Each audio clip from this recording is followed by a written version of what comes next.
Assalamualaikum warahmatullahi wabarakatuh. Apa kabar Ananda sekalian? Semoga dalam keadaan sehat walafiat.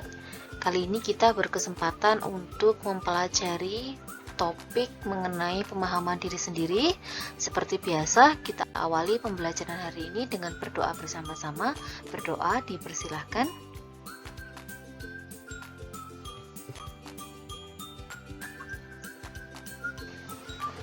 Oke, terlebih dahulu Bunda akan mengingatkan mengenai pertemuan yang lalu kita membicarakan mengenai masa remaja. Sekilas saya ingatkan kembali bahwa yang disebut dengan masa remaja adalah fase perkembangan yang dialami oleh seseorang ketika memasuki usia antara 12 sampai dengan 22 tahun. Terbagi menjadi 3 fase: remaja awal, remaja madya, dan juga remaja akhir. Terima kasih untuk yang sudah mengerjakan tugas. Yang belum masih tetap saya tunggu. Tidak perlu ditunda-tunda lagi agar tidak menumpuk dengan tugas yang lain. Oke, kita akan memasuki untuk materi pada pertemuan kali ini.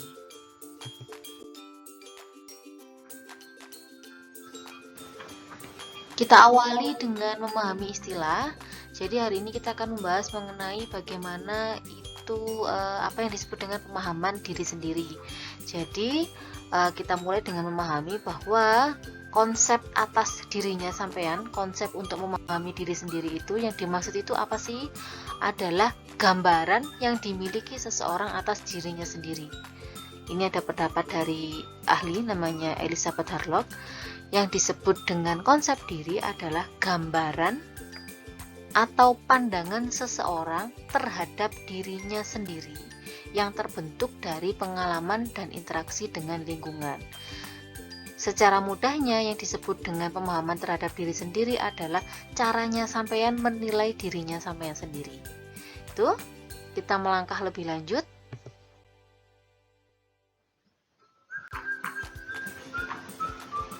Nah, bagaimana sih sebuah konsep terhadap dirinya sampean, cara pandang terhadap diri sendiri itu terbentuk? Yang pertama adalah penanaman konsep diri. Jadi saat masih kecil, umumnya orang tua berperan penting dalam membentuk konsep diri pada anak.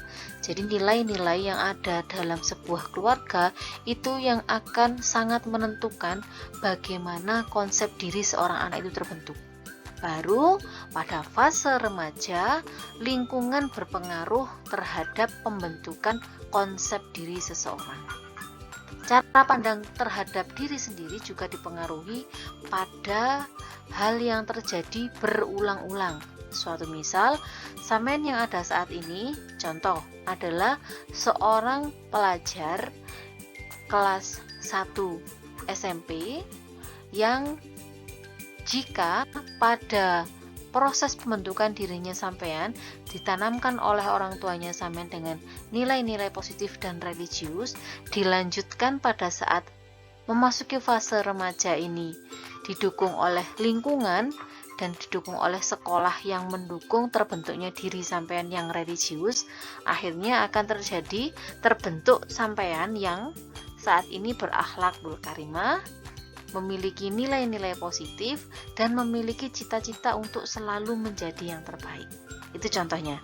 Jadi konsep diri itu terbentuk dari ketika sampean lahir, dididik oleh orang tua, lingkungan yang ada di sekitar sampean, dan hal yang setiap hari terjadi terhadap dirinya sampean. Dipahami dengan baik. Saya harap kalau tidak paham segera bertanya, bisa di grup, bisa japri kepada saya.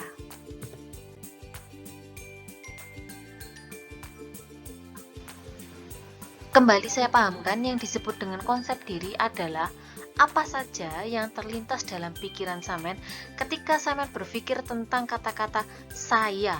Jadi, ketika misalkan Bunda menanyakan, apa sih pendapat sampean tentang dirinya sampean sendiri? Sampean akan berpikir bahwa saya adalah orang yang misalkan mudah menerima perubahan. Saya adalah orang yang takut untuk melakukan sesuatu yang baru. Saya adalah orang yang, hal-hal yang keluar demikian itu disebut dengan konsep diri.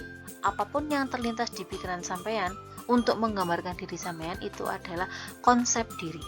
Konsep diri adalah hal yang terlintas, apa saja yang terlintas pada saat berpikir tentang dirinya sampean sendiri.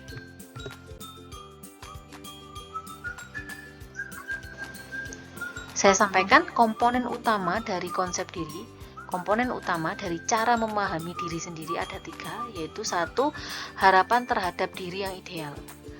Diri yang ideal ini meliputi fisiknya, psikis, dan segala sesuatu yang ideal untuk hidup. Nanti saya berikan contoh di belakang. Yang kedua adalah komponen mengenai pengetahuan diri atau citra diri. Jadi deskripsi atau penggambaran atas penampilan fisik dan juga psikis. Yang ketiga, komponen konsep diri ini adalah harga diri, yaitu perasaan atau kepuasan yang diperoleh pada saat tindakan yang sampean lakukan sudah sesuai dengan yang sampean inginkan. Saya berikan contoh nanti di belakang. Oke, kita akan mempelajari tentang faktor-faktor yang mempengaruhi konsep diri. Ada 2, internal yang berasal dari diri sampean sendiri, yaitu bakat, minat, dan juga cita-cita. Bakat itu adalah segala sesuatu yang dibawa sejak lahir, sedangkan minat itu adalah kemauan sampean terhadap sesuatu, dan cita-cita adalah keinginan sampean. Yang kedua, faktor yang mempengaruhi konsep diri adalah faktor dari eksternal, yaitu budaya dan lingkungan hidup. Seperti tadi saya sampaikan, lingkungan keluarga, lingkungan pertemanan, maupun lingkungan pendidikan sampean.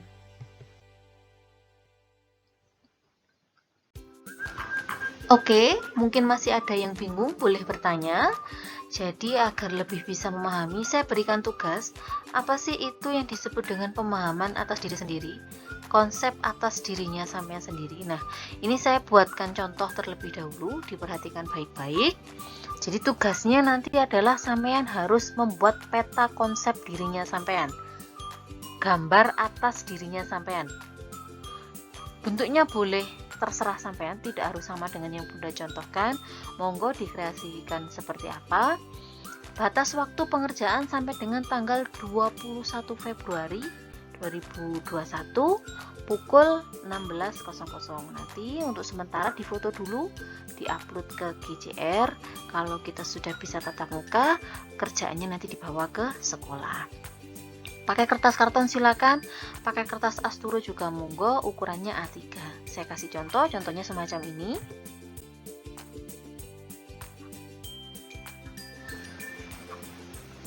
Secara mudah, sampean ini diminta untuk bercermin. Nah, hasil cerminnya itu dituliskan semacam ini. Jadi, saya berikan contoh ini, misalkan saya Ika adalah seorang guru BK.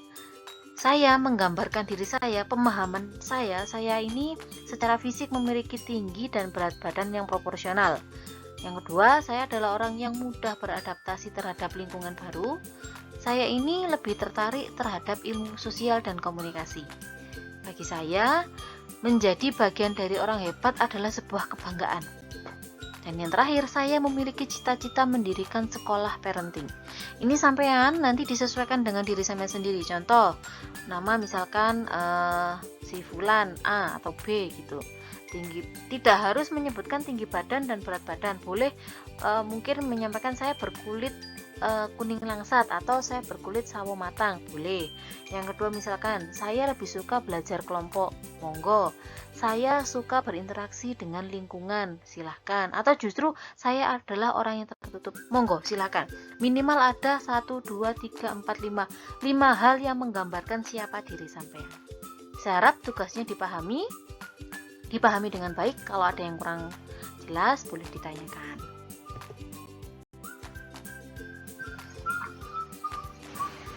Alhamdulillah, untuk penghujung pertemuan ini saya tetap menyampaikan terima kasih untuk sampean semua. Terima kasih telah menjadi seseorang yang hebat. Sampai bertemu pada kesempatan mendatang. Kita akan membahas mengenai pentingnya motivasi belajar. Terima kasih untuk hari ini. Saya harap semuanya dapat memahami dan memanfaatkan ilmunya.